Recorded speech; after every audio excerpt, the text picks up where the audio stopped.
Previously, we looked at first-order systems where the numerator was a constant term, but we can also have first-order systems where the numerator has an s term in it.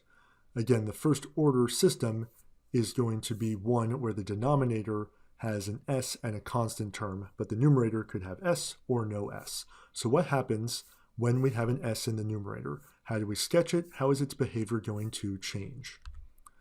Well, one, the standard form we had before didn't have the s there, so we cannot just treat it exactly like we did before. It's not going to be in standard form. So instead, what we can do is we can express our transfer function as the sum of a constant value and then a fraction. And typically what we want to use is polynomial division to accomplish this.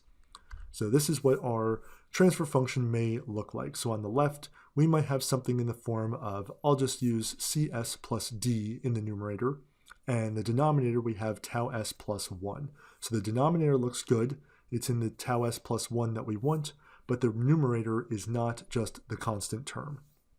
So we can rearrange this, we can use polynomial division, and instead express the transfer function as this constant big C plus then a over tau s plus 1. So the fractional part looks just like what we were working with before, but now we have this additional constant.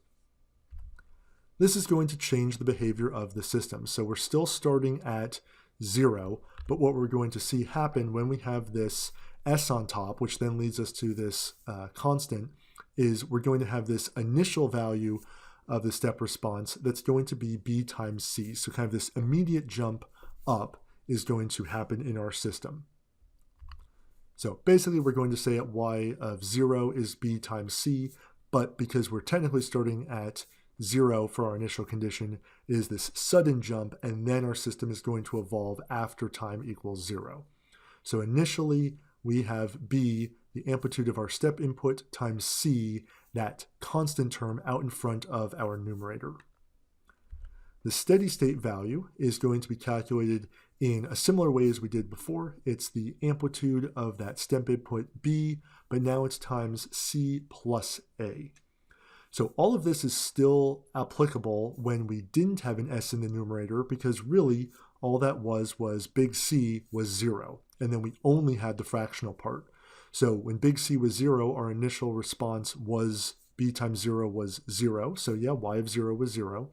And our steady state value was still b times just a, or ab. So it does look the same. This is a more general form of what we were looking at previously. And what does the time constant tell us? It tells us the time it takes to get 63% of the way between our y of 0 plus, or just after 0 seconds, and the steady state value. So the way we can calculate this is to take that initial value plus 63% of the difference between the steady state value and our initial value.